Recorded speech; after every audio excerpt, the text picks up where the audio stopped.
গেলেন বুদ্ধদেব ভট্টাচার্য। বাম জামানার শেষ সেনাপতির বয়স হয়েছিল ৮০ বছর।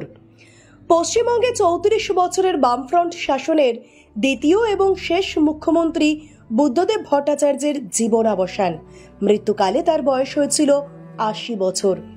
বৃহস্পতিবার সকালে এই খবর জানান তার সন্তান সুচেতন ভট্টাচার্য।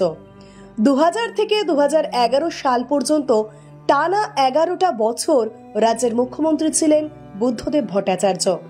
বৃহস্পতিবার সকালে বুদ্ধদেবের মৃত্যুর খবর জানান তারই সন্তান সুচেতন ভট্টাচার্য।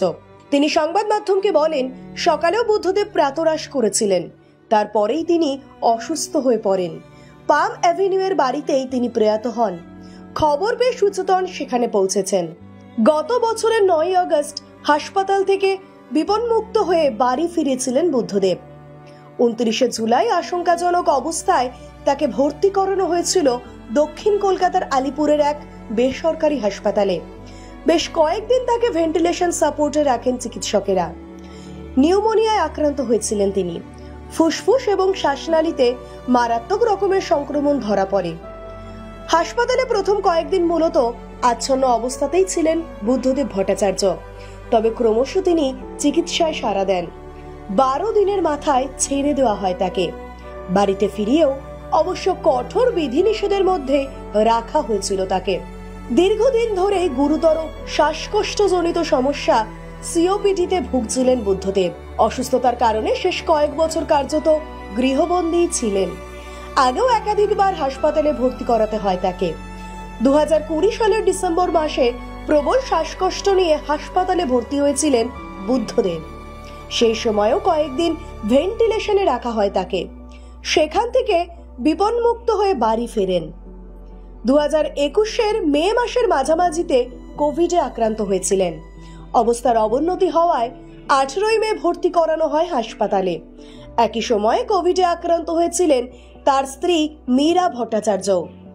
একই হাসপাতালে ভর্তি করানো হয় মীরাকেও।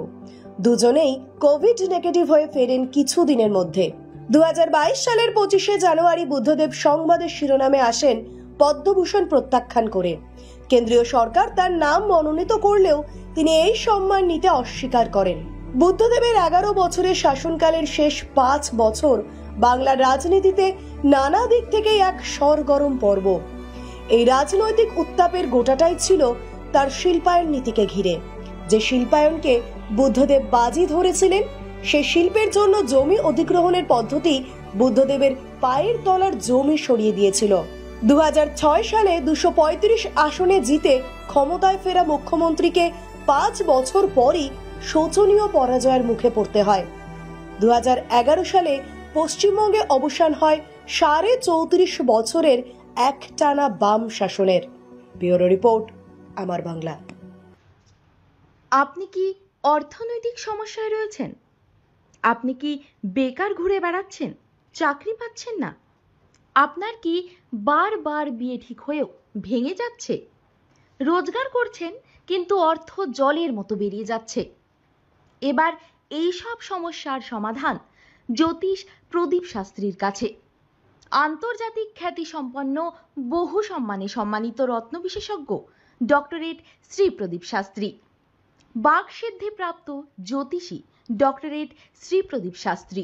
তিনি যাহা বলেন তাহাই ফলে। ডক্টরেট শ্রী প্রদীপ শাস্ত্রী বশীকরণ ও বিবাহ স্পেশালিস্ট।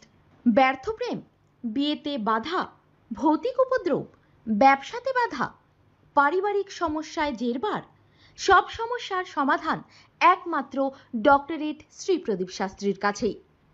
শ্মশানতন্ত্র, তারাপীঠ ও কামাখ্যাপীঠ, সিদ্ধিপ্রাপ্ত তান্ত্রিক, জ্যোতিষী, বাস্তুবিদ, হস্তরেখাবিদ ও ফেংশুই বিশেষজ্ঞ ডক্টরেট শ্রী প্রদীপ শাস্ত্রী পারবেন আপনার সমস্যার সমাধান করতে।